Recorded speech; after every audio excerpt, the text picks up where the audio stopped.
ನ್ಯೂಸ್ಗೆ ಸ್ವಾಗತ. ನಾನು ಸಾನಿಯಾ. ಬನ್ನಿ ನೋಡೋಣ ಇವತ್ತಿಂದು ಹೊಸ ಅಪ್ಡೇಟ್. ಕರ್ನಾಟಕ ಸರ್ಕಾರ ಹಾಗೂ ಕರ್ನಾಟಕ ಪೊಲೀಸಿನ ಹೊಸ ಕಾರ್ಯಕ್ರಮದ ಬಗ್ಗೆ ಹೇಳಕ್ಕೆ ಈ ಒಂದು ಪತ್ರಿಕಾಗೋಷ್ಠಿಯನ್ನು ಇಟ್ಟಿದ್ದೀವಿ. ಈ ಒಂದು ಕಾರ್ಯಕ್ರಮ ರಾಜ್ಯದ ಎಲ್ಲ ಜಿಲ್ಲೆಗಳಲ್ಲಿ ಹಾಗೂ ಎಲ್ಲ ಕಮಿಷನರೇಟ್ ವ್ಯಾಪ್ತಿಯಲ್ಲಿ ಇಂಥ ಕಾರ್ಯಕ್ರಮಗಳು ನಡೆಯಲಿದೆ. ಈ ಕಾರ್ಯಕ್ರಮ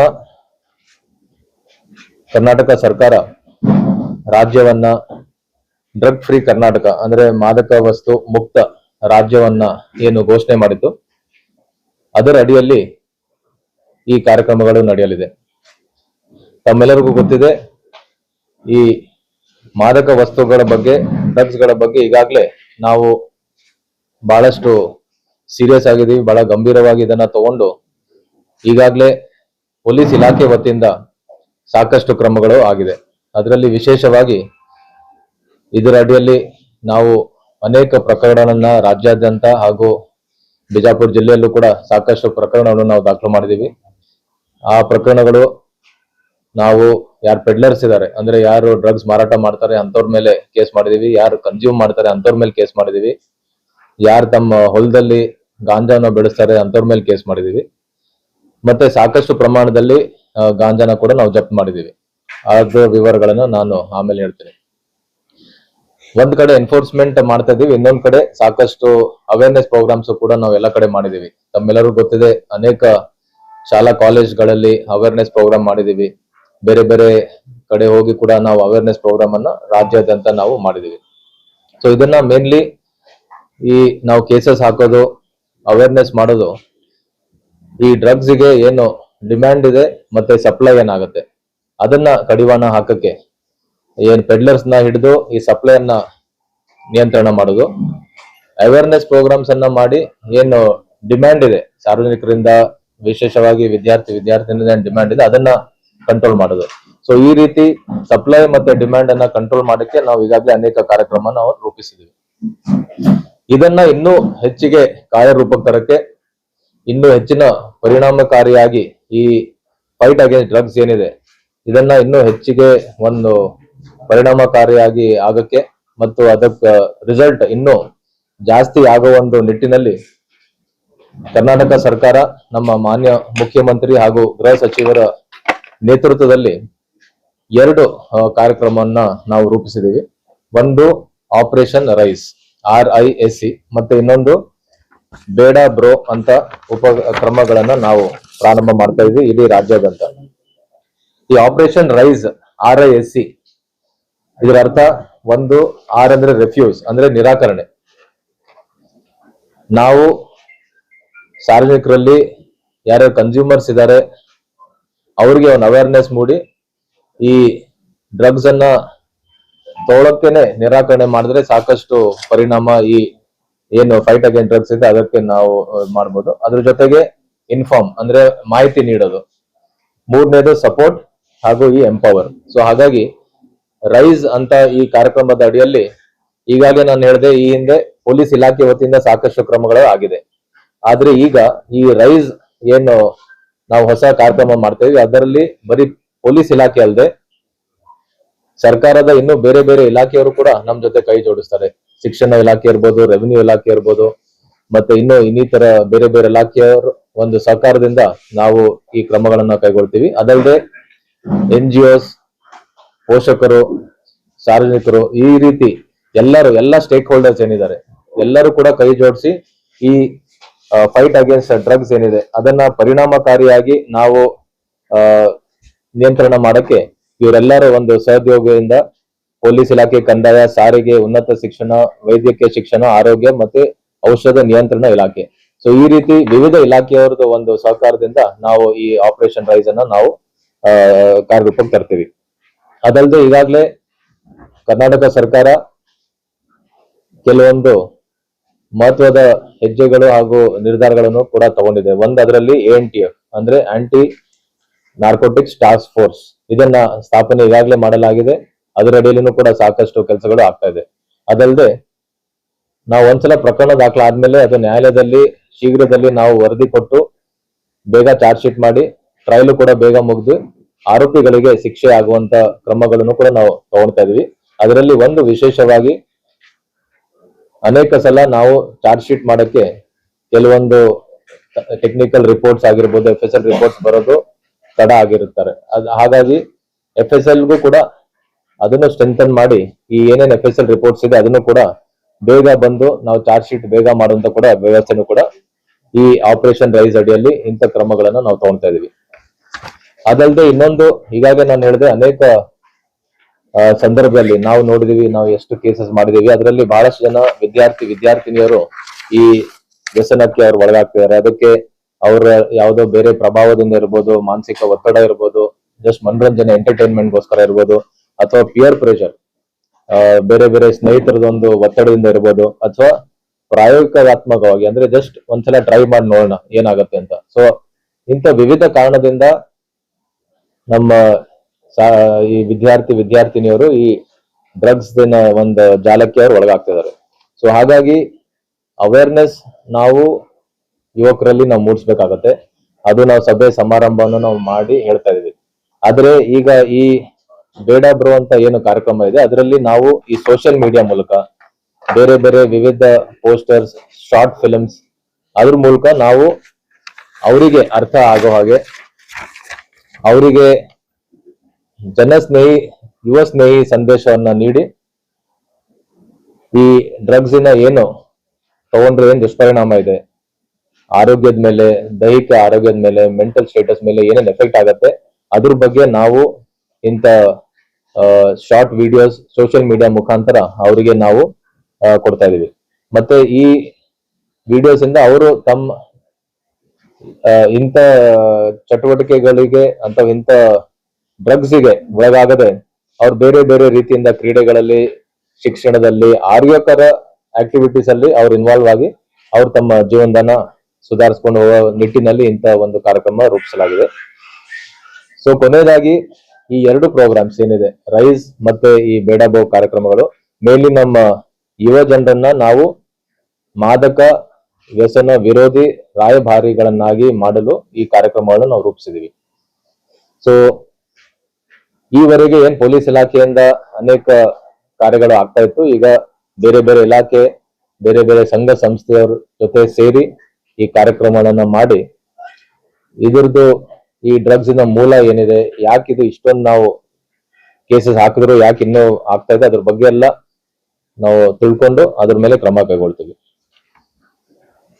ಸಾಕಷ್ಟು NDPS ಅಡಿಯಲ್ಲಿ ಪೊಲೀಸ್ ಇಲಾಖೆ ಅನೇಕ ಕೇಸುಗಳನ್ನ ದಾಖಲು ಮಾಡಿದೀವಿ. ರಾಜ್ಯಾದ್ಯಂತ ಸಾಕಷ್ಟು ಪ್ರಮಾಣದಲ್ಲಿ ಡ್ರಗ್ಸ್ ಸೀಸ್ ಮಾಡಲಾಗಿದೆ. ಅದು ನಾವು ಪತ್ರಿಕಾ ಪ್ರಕರಣದಲ್ಲಿ ನಾವು ನೀಡ್ತಾ ಇದೀವಿ. ಬಿಜಾಪುರ ಜಿಲ್ಲೆಯಲ್ಲಿ ಸಾಕಷ್ಟು ಪ್ರಕರಣಗಳು ದಾಖಲು ಮಾಡಿದ್ದಾರೆ. ನಿಮಗೆ ಗೊತ್ತಿದೆ, ನಮ್ಮ ಉತ್ತರ ವಿಭಾಗ ಬೆಳಗಾವಿ ರೇಂಜ್ ಏನಿದೆ ಅದಕ್ಕೆ 5 ಜಿಲ್ಲೆ ಬರುತ್ತೆ. ಬೆಳಗಾವಿ, ಬಿಜಾಪುರ್, ಬಾಗಲಕೋಟ್, ಧಾರವಾಡ ಮತ್ತೆ ಗದಗ. ಸೊ ಈ 5 ಜಿಲ್ಲೆಗಳಲ್ಲಿ ಈ ಡ್ರಗ್ಸ್ ವಿರುದ್ಧ ಕಾರ್ಯಾಚರಣೆಯಲ್ಲಿ ಬಿಜಾಪುರ ಜಿಲ್ಲೆ ಪ್ರಥಮ ಸ್ಥಾನದಲ್ಲಿದೆ. ಎಲ್ಲ 5 ಜಿಲ್ಲೆಗಳನ್ನ ನಾವು ಹೋಲಿಸಿದೆ ಸಾಕಷ್ಟು ಪ್ರಕರಣಗಳು, ಸಾಕಷ್ಟು ಪ್ರಮಾಣದಲ್ಲಿ ಗಾಂಜಾ ಜಪ್ತಿ ಆಗಿರುವಂತದ್ದು, ಸಾಕಷ್ಟು ಪ್ರಮಾಣದಲ್ಲಿ ಆರೋಪಿಗಳನ್ನ ದಸ್ತಗಿರಿ ಮಾಡಿರೋದು ಈ 5 ಜಿಲ್ಲೆಗಳಲ್ಲಿ ಬಿಜಾಪುರ ಜಿಲ್ಲೆನೇ ಪ್ರಥಮ ಸ್ಥಾನದಲ್ಲಿದೆ. ಈ ವರ್ಷ ಜೂನ್ 30ನೇ ತಾರೀಕುವರೆಗೆ ಈಗಾಗಲೇ 118 kg ಗಾಂಜಾವನ್ನ ಇಲ್ಲಿ ಸೀಸ್ ಮಾಡಿದ್ದಾರೆ. ಇದರ ಮೌಲ್ಯ ಸುಮಾರು 24 ಲಕ್ಷ ಆಗಿದೆ. ಈಗಾಗಲೇ 37 ಆರೋಪಿಗಳನ್ನ ದಸ್ತಗಿರಿ ಮಾಡಿದ್ದಾರೆ. ಅದರಲ್ಲಿ 20 ಜನ ಪೆಡ್ಲರ್ಸ್ ಇದ್ದಾರೆ, ಮತ್ತೆ 17 ಜನ ಕನ್ಸ್ಯೂಮರ್ಸ್ ಇದ್ದಾರೆ.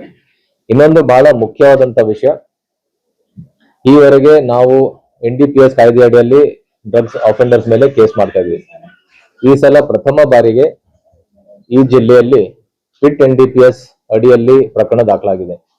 ಸೊ ತಮ್ಮೆಲ್ಲರಿಗೂ ಗೊತ್ತಿದೆ, ಈ ಗುಂಡಾ ಕಾಯ್ದೆ ತಮ್ಮೆಲ್ಲರಿಗೂ ಗೊತ್ತಿದೆ, ಯಾರ್ಯಾರು ಹ್ಯಾಬಿಚುವಲ್ ಅಫೆಂಡರ್ಸ್ ಇದ್ದಾರೆ, ರೌಡಿ ಶೀಟರ್ಸ್ ಇದ್ದಾರೆ, ಅಂತವ್ರ ಮೇಲೆ ನಾವು ಪ್ರಿವೆಂಟಿವ್ ಆಕ್ಷನ್ ಆಗಿ ಗುಂಡಾ ಕಾಯ್ದೆ ಅಡಿಯಲ್ಲಿ ಬಂಧಿಸಿದ್ರೆ ಅವರಿಗೆ ನಾವು 1 ವರ್ಷ ಮಟ್ಟಿಗೆ ಕಾರಾಗೃಹದಲ್ಲಿ ನಾವು ಇಡ್ಬೋದು, ಬಂಧನದಲ್ಲಿ.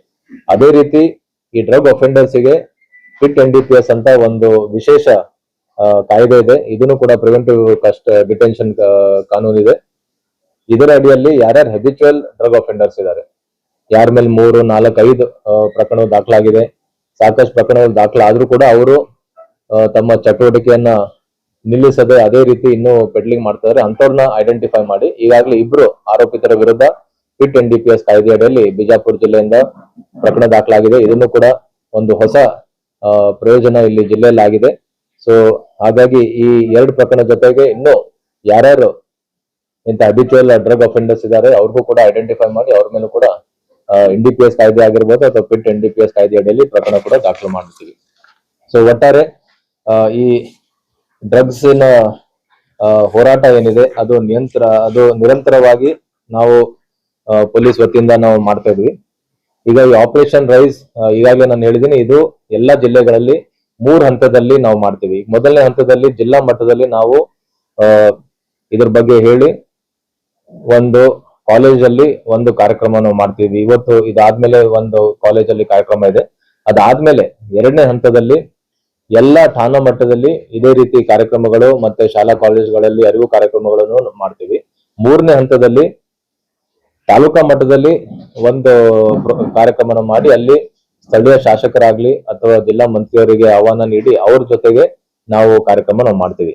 ಸೊ ಒಟ್ಟಾರೆ ಈ ಆಪರೇಷನ್ ರೈಸ್ ಅಡಿಯಲ್ಲಿ 3 ಹಂತದ ಕಾರ್ಯಕ್ರಮವನ್ನು ಇಡೀ ತಿಂಗಳ ಎಲ್ಲಾ ಜಿಲ್ಲೆಗಳಲ್ಲಿ ನಡೆಯಲಿದೆ. ಸೊ ಅಂತಿಮವಾಗಿ ಈ ಡ್ರಗ್ಸಿನ ಸಮಸ್ಯೆ ಏನಿದೆ ಮತ್ತೆ ಕರ್ನಾಟಕವನ್ನ ಡ್ರಗ್ಸ್ ಫ್ರೀ ಕರ್ನಾಟಕ ಮಾಡುವ ನಿಟ್ಟಿನಲ್ಲಿ ಪೊಲೀಸ್ ಇಲಾಖೆ ಹಾಗೂ ಕರ್ನಾಟಕ ಸರ್ಕಾರ ಎಲ್ಲಾ ರೀತಿಯಾದಂತಹ ಕ್ರಮ ಕೈಗೊಳ್ತಾ ಇದೀವಿ. ಆದ್ರೆ ಇದು ಸಂಪೂರ್ಣವಾಗಿ ನಿಲ್ಲಿಸಬೇಕಾದ್ರೆ ಸಾರ್ವಜನಿಕರು, ಬೇರೆ ಬೇರೆ ಸಂಘ ಸಂಸ್ಥೆಯರು, ಮಾಧ್ಯಮದವರು ನಮ್ಮ ಜೊತೆ ಕೈ ಜೋಡಿಸಿ ನಮ್ಮ ಈ ಹೋರಾಟದಲ್ಲಿ ಕೈ ಜೋಡಿಸ್ಬೇಕಂತ ವಿನಂತಿ. ಸಾಮಾನ್ಯವಾಗಿ ಇಂಟರ್ಸ್ಟೇಟ್ ಸಮಸ್ಯೆನೂ ಆಗಿದೆ. ಬರೀ ಕರ್ನಾಟಕದಲ್ಲಿ ಬೆಳೀತಾರೆ, ಕರ್ನಾಟಕ ಲಾಸ್ಟ್ ಟೈಮ್ ಮೈಸೂರಿನಲ್ಲಿ ಮಹಾರಾಷ್ಟ್ರದ ಪೊಲೀಸ್ನವರು ಬಂದು ಮೈಸೂರಲ್ಲಿ ರೇಡ್ ಮಾಡಿದ್ರು. ಅಂದ್ರೆ ಕನೆಕ್ಷನ್ ಮಹಾರಾಷ್ಟ್ರವಾಗಿದೆ. ಸೊ ಈ ಕಂಟ್ರೋಲ್ ಮಾಡಕ್ಕೆ ದಟ್ ಮೋರ್ ಇಂಪಾರ್ಟೆಂಟ್. ಲೋಕಲ್ ಅಷ್ಟೇ ಡೆಫಿನೆಟ್ಲಿ ನಾನು ಎಲ್ಲೂ ಇದು ಲೋಕಲ್ ಪ್ರಾಬ್ಲಮ್ ಇದೆ ಅಂತ ನಾನು ಎಲ್ಲೂ ಹೇಳಿಲ್ಲ. ಡೆಫಿನೆಟ್ಲಿ ನಮಗೂ ಮಾಹಿತಿ ಇದೆ.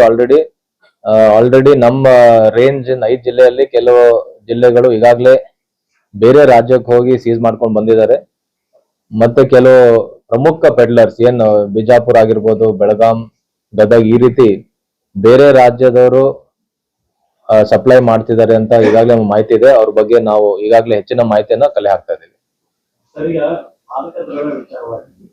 ಕಂಟ್ರೋಲ್ ಮಾಡೋದು ಬರೀ ಪೊಲೀಸ್ ಇಲಾಖೆ ಕೆಲಸ. ಅಬಕಾರಿ ಇಲಾಖೆ ಅಧಿಕಾರಿಗಳು ಏನ್ ಮಾಡ್ತಾರೆ? ನಾವು 2 ವರ್ಷದಿಂದ ನೋಡ್ತಾ ಇದೀವಿ. ಅಬಕಾರಿ ಇಲಾಖೆ ಅಂದ್ರೆ ಯಾವುದೇ ಒಂದು ಯಾರು ಕೇಳ್ತಿದಾರೆ ಪ್ರಶ್ನೆ? ಎಲ್ಲಿದ್ದಾರೆ? ಓಕೆ, ಹೇಳಿ. ಅಬಕಾರಿ ಇಲಾಖೆ ಮಲ್ಕೊಂಡಿದೆ ನೋಡಿ, ನಾನು ನಮ್ಮ ಪೊಲೀಸ್ ಇಲಾಖೆ ಬಗ್ಗೆ ಹೇಳ್ಬೋದು. ಈಗಾಗಲೇ ಹೇಳಿದ್ದೀನಿ, ಸಾಕಷ್ಟು ಕೇಸ್ಗಳನ್ನ ನಾವು ಮಾಡಿದೀವಿ. ಅದ್ರ ಜೊತೆಗೆ ಈ ಆಪರೇಷನ್ ರೈಸ್ ಅಡಿಯಲ್ಲಿ ಈಗಾಗಲೇ ನಾನು ಬಹಳ ಡಿಟೇಲ್ ಆಗಿ ಹೇಳಿದ್ದೀನಿ. ಬೇರೆ ಬೇರೆ ಇಲಾಖೆಯವ್ರ ಜೊತೆನೂ ಕೂಡ ನಾವು ಸೇರಿ ಅವ್ರದ್ದು ಒಂದು ಸಹಕಾರ ತಗೊಂಡು ಈ ಹೋರಾಟದಲ್ಲಿ ಎಲ್ಲರಿಗೂ ಕೂಡ ನಾವು ಅವ್ರದ್ದು ಅಸಿಸ್ಟೆನ್ಸ್ ಕೂಡ ತಗೊಳ್ತೀವಿ. ಈಗ ಪ್ರಮುಖವಾಗಿ ಮೆಡಿಕಲ್ ಸ್ಟೋರ್ಗಳಲ್ಲಿ ಕೋಡೆಕ್ಸ್ ಔಷಧಿಗಳನ್ನ ಮತ್ತು ಮಾತ್ರೆಗಳನ್ನ ಬರ್ತಾ ಇದ್ದಾರೆ. ಮೆಡಿಕಲ್ ಸ್ಟೋರ್ಗಳಿಗೆ ಅದು ನಮ್ಮಿಂದಾನು ಈಗಾಗಲೇ ಇದ್ರ ಬಗ್ಗೆ ಎಲ್ಲ ನಮ್ಮ ಆಫೀಸಲ್ಲಿ ತಿಳಿಸಿದೀವಿ. ಅದ್ರ ಜೊತೆಗೆ ಡ್ರಗ್ ಕಂಟ್ರೋಲ್ ಡಿಪಾರ್ಟ್ಮೆಂಟ್ ಈಗಾಗಲೇ ಹೇಳಿದೆ ನಾನು, ಡ್ರಗ್ ಕಂಟ್ರೋಲ್ ಡಿಪಾರ್ಟ್ಮೆಂಟ್ ಕೂಡ ಈ ನಮ್ಮ ಆಪರೇಷನ್ ರೈಸ್ ಅಡಿಯಲ್ಲಿ ಅವ್ರಿಗೂ ಕೂಡ ಪಾತ್ರ ಇದೆ. ಸೊ ಅವ್ರ ಜೊತೆನೂ ಈಗ ಮುಂಬರುವ ದಿನಗಳಲ್ಲಿ ಅವ್ರ ಜೊತೆನೂ ಮೀಟಿಂಗ್ ಅನ್ನ ಮಾಡಿ ಓವರ್ ದ ಕೌಂಟರ್ ಏನೇನ್ ಈ ರೀತಿ ಸೇಲ್ ಆಗ್ತಾ ಇದೆ ಅದನ್ನು ಕೂಡ ಕಂಟ್ರೋಲ್ ಮಾಡಕ್ಕೆ ಕ್ರಮ ಕೈಗೊಳ್ತೀವಿ. ಒಂದು ಆರೋಪ ಟ್ರಾಫಿಕ್ ಕ್ಯಾಂಪ್ ನಲ್ಲಿ ಹೋದಾಗ I met a person from Uttar Pradesh but working in Bengaluru. ಅವ್ರು ಹೇಳುದು ಬೆಂಗಳೂರಲ್ಲಿ ಟ್ರಾಫಿಕ್ ಕಾನ್ಸ್ಟೇಬಲ್ ಕಡೆಯಿಂದ ನಮ್ಗೆ ಆರಾಮಾಗಿ ಸಿಗ್ತದೆ. They know the traffic is right. He personally was purchasing from them. I heard that. He told me, I have no evidence to prove that. But he said, when you are a traffic constable, there are particular traffic constables, or at a particular time when you will get drugs. I mean, this is told by the person who consumes it. So I have no evidence to prove it. So I will bring ಅದು concerned officer ಗಮನಕ್ಕೆ ತರ್ತೀವಿ. Yeah, I can talk about Bijapur and num 5 ranges, 5 districts. But definitely ನೀವು ಹೇಳೋದು ಕೂಡ the concerned officer ಗಮನಕ್ಕೆ ನಾವು ತಗೊಂಡ್ ಬರ್ತೀವಿ.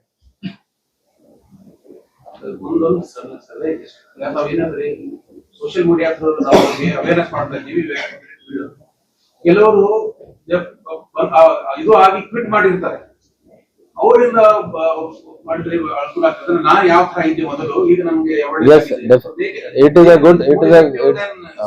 is a good suggestion, and definitely ಯಾರು ಹಿಂಗ ಎಡಿಕ್ಟ್ ಆಗಿ ಡಿ ಅಡಿಕ್ಷನ್ ಸೆಂಟರ್ ಇಂದ ಹೊರಗೆ ಬಂದು ಚೆನ್ನಾಗಿದ್ದಾರೆ ಅವರಿಂದನೂ ನಾವು ಕೆಲವೊಂದು ಸಣ್ಣ ಟಾಕ್ಸ್ ಕೊಡ್ತೀವಿ ನಾವು.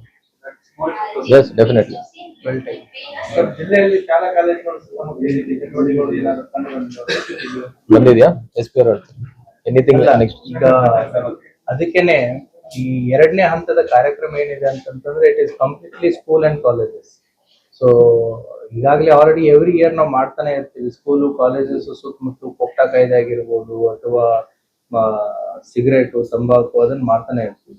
ಸೊ ಈ ವರ್ಷನೂ ಕೂಡ ನಾವು NDPS ಅಡಿಯಲ್ಲಿ ಪ್ರತಿಯೊಂದು school, high school, PUC then degree, so we are targeting those institutions. ಮೊದಲನೇ ಹಂತದಲ್ಲಿ ನಾವು ಇವತ್ತು ಹೊಂದಿದ್ದು ಇದನ್ನ ಕಾರ್ಯಾರಂಭ ಇವತ್ತಿನ ಕಾರ್ಯಕ್ರಮ. ಎರಡನೇ ಹಂತದಲ್ಲಿ ಎಲ್ಲಾ ಠಾಣಾ ಮಟ್ಟದಲ್ಲಿ, ಸೊ ಬೀಟ್ ಲೆವೆಲ್ ಈ ಕಾರ್ಯಕ್ರಮ ಏನ್ ಇವತ್ತು ನಡೆಯುತ್ತೆ ಅದು ರೆಪ್ಲಿಕೇಟ್ ಆಗುತ್ತೆ. ಸೊ ಮೂರನೇ ಹಂತದಲ್ಲಿ ಸರ್ ಹೇಳಿದಾಗೆ ಅದು ಶಾಸಕರು ಮತ್ತು ಸಚಿವರ ನೇತೃತ್ವದಲ್ಲಿ ಮೂರನೇ ಹಂತ ತಾಲೂಕಾ ಮಟ್ಟದಲ್ಲಿ ಅದನ್ನು ನಡೆಯುತ್ತೆ. So that is how we are plan. ಇದುವರೆಗೆ ಯಾವ್ದು ಆ ರೀತಿ ಸ್ಕೂಲು ಕಾಲೇಜಸ್ ಪಕ್ಕ ಆಗಿಲ್ಲ. ನಮ್ಮ ಜಿಲ್ಲೆಯಲ್ಲಿ ಸೋಫಾರ್ ಸಿಕ್ಕಿರೋ ಪ್ರಕರಣಗಳಲ್ಲಿ ಸ್ಕೂಲ್ ಮತ್ತೆ ಕಾಲೇಜ್ ಅಕ್ಕಪಕ್ಕ ಆಗಲಿ ಅಥವಾ ಸ್ಟೂಡೆಂಟ್ಸಿಗಾಗ್ಲಿ ಸಿಕ್ಕಿದ್ದು ಬಂದಿಲ್ಲ. It is a more of ಏನು ಅಂತಂತಂದ್ರೆ, ಒಂದು ಅವರ ಹೊಲದಲ್ಲಿ ತೋಟದಲ್ಲಿ ಬೆಳೆದಿದ್ದು, ಎರಡನೇದ್ದು ಮಹಾರಾಷ್ಟ್ರ ಕಡೆಯಿಂದ ನಮಗೆ ಒಣ ಗಾಂಜಾ ಬಂದು ಇಲ್ಲಿಂದ ಸೆಕೆಂಡ್ ಲೈನ್ ಥರ್ಡ್ ಲೈನ್ ಮಾರೋರು ಸಿಕ್ಕಿದ್ದಾರೆ. ಯಾರೀಗ ನಾವು ನಾಂದೇಡ್ದಿಂದ ಲಾಸ್ಟ್ ಗೋಲ್ ಗುಂಬಜ್ದಲ್ಲಿ ನಾವು ಇಲ್ಲಿ ಒಬ್ಬನೇ ಹಿಡಿದಾಗ ನನ್ನ ಲಿಂಕ್ ಸಿಕ್ಕಿದ್ದು ಹೊರತಿಯಿಂದ ಹಿಡ್ಕೊಂಡಾಗ ಲಿಂಕ್ ಸಿಕ್ಕಿದ್ದು Nanded. That is of the chain link is there. So ಹಾಗಾಗಿ it is a chain link, we have to go for the peddlers. Majority ನಮ್ದು ಅದು ಏಜ್ ಗ್ರೂಪ್ ಕ್ಯಾಟಗರೈಸೇಷನ್ ನೋಡಿದ್ರು ಕೂಡ ಮೆಜಾರಿಟಿ ನಮ್ಮಲ್ಲಿ ಕಂಡು ಬಂದಿರೋದು ಲೇಬರ್ ಕ್ಲಾಸ್. ಸೊ ಹಾಗಿದ್ದಾರೆ. ಸ್ಟೂಡೆಂಟ್ಸ್ಗೂ ಕೂಡ ನಾವು ಚೆಕ್ ಮಾಡ್ತಾ ಇದ್ದೀವಿ. ಈ ಒಂದು ನಿಮ್ ಮೂಲಕ ಎಲ್ಲ ಸಾರ್ವಜನಿಕರಿಗೆ ಹೇಳ್ಬೇಕಾಗಿದ್ದು, ನಾವು ನೋಡಿದೀವಿ ಸಾಕಷ್ಟು ಗ್ರಾಮದಲ್ಲಿ ಅವ್ರವ್ರ ತೋಟದಲ್ಲಿ ಕೆಲವರು ಗಾಂಜಾ ಬೆಳೆಸ್ತಾ ಇದಾರೆ. ಈಗ ಹೋದ್ ವರ್ಷನೇ ನೀವು ಸೀಸ್ ಮಾಡಿದ್ರಿ ಒಂದು ಆಲ್ಮೋಸ್ಟ್ 338 kgs ಹೊಲದಲ್ಲಿ. ಸೊ ಈಗ ನಾವು ನಮ್ ಬೀಟ್ ವ್ಯವಸ್ಥೆ ಇದೆ, ನಮ್ ಬೀಟ್ ಸಿಬ್ಬಂದಿಗೆ ಹೇಳಿದೀವಿ ಆಯಾ ಹಳ್ಳಿಗೆ ಹೋದಾಗ ಇಂತ ಮಾಹಿತಿ ಕಲೆ ಹಾಕತ್ತೆ. ನಿಮ್ ಮೂಲಕ ನಾನು ಸಾರ್ವಜನಿಕರಲ್ಲೂ ಕೂಡ ಮನವಿ ಮಾಡ್ತೇನೆ, ಎಲ್ಲೆಲ್ಲಿ ಯಾರದೇ ಗ್ರಾಮದಲ್ಲಿ ಹಿಂಗ್ ಗಾಂಜಾ ಬೆಳೆಸ್ತಾ ಇದ್ರೆ ದಯವಿಟ್ಟು ನಮ್ದು ಕಂಟ್ರೋಲ್ ರೂಮಿಗೆ ಫೋನ್ ಮಾಡಿ, SP ಅವ್ರಿಗೆ ಫೋನ್ ಮಾಡಿ, ಅಥವಾ ನಮ್ KSP ಆಪ್ ಇದೆ, KSP ಆಪ್ ಅಲ್ಲಿ ಡ್ರಗ್ಸ್ ಮಾಹಿತಿ ಕೊಡಕ್ಕೇನೆ ಒಂದ್ ಸೆಪರೇಟ್ ಕಾಲಮ್ ಇದೆ. ಅದ್ರ ಬಗ್ಗೆ ನಾವು ಪ್ರತಿದಿನ ನೋಡ್ತೀವಿ KSP ಆಪ್ ಅಲ್ಲಿ ಎಷ್ಟೆಷ್ಟು ಕಂಪ್ಲೇಂಟ್ಸ್ ಬಂದಿದೆ ಅಂತ. ಸೊ ಅದರಲ್ಲಿ ಏನಾದ್ರು ಕಂಪ್ಲೇಂಟ್ ಬಂದ್ರೆ ಕ್ವಿಕ್ಲಿ ನಾವು ಅದ್ರ ಮೇಲೆ ಆಕ್ಷನ್ ತಗೊಳ್ತೀವಿ. ಸರ್, ವಾರ್ಡ್ ನಂಬರ್ 18ರಲ್ಲಿ ಬಿಸ್ನೆಸ್ ಗಂಟೆ ಈಗಾದ್ರೂ ಸೇಲ್ ಇದೆ ಸರ್. ಕಾಲೇಜುಗಳೆಲ್ಲ ಯಾವ್ದು ಇವತ್ತೇ ನಿಮ್ ಜೊತೆ ಪೊಲೀಸ್ ತಂಡ ಕಳಿಸ್ಕೊಡ್ತೀವಿ. ಈಗ ಇಲ್ಲಿ ನಗರದ ಸಿಕ್ಯಾಕ್ ಸಂಸ್ಥೆ ಅಂತ ಒಂದು ಶಿಕ್ಷಣ ಸಂಸ್ಥೆ, ಸಿಕ್ಯಾಕ್ ಶಿಕ್ಷಣ ಸಂಸ್ಥೆ ಅಂತ ಇದೆ. ಅಲ್ಲೇ ಕಾರ್ಯಕ್ರಮ ಇವತ್ತು ಮಾಡ್ತಾರೆ. ಅದ್ರ ಎದುರುಗಡೆನೆ ಒಂದು ಬಾರ್ ಇದೆ. ಕೇವಲ 50 ಫೀಟ್ ಲೈಸೆನ್ಸಿಂಗ್ ಅಥಾರಿಟಿ ಯಾರು ಬರ್ತಾರೆ? ಸೊ ಅದ್ರ ಬಗ್ಗೆ ಇದೆ. ಬೇರೆ ಕಡೆ ಹೇಳ್ತೀವಿ ಅವ್ರಿಗೆ excise bring it to the concern department. ನಮ್ಮಲ್ಲಿ ಜಾಸ್ತಿ ಇರೋದು ಗಾಂಜಾ, ಎಕ್ಸ್ಟ್ರಸಿ, UPD. ಈಗ ಸದ್ಯಕ್ಕೆ ಅಂತ ಯಾವ್ದು ಇಲ್ಲಿ ಈ ಜಿಲ್ಲೆಯಲ್ಲಿ ಸೀಸ್ ಆಗಿಲ್ಲ. It maximum ganja. Latest news updates के लिए YouTube एक्सप्रेस को सब्सक्राइब कीजिए, साथ में बेल आइकॉन को भी क्लिक कीजिए। साथ ही साथ लाइक, शेयर और कमेंट करना ना भूलिए।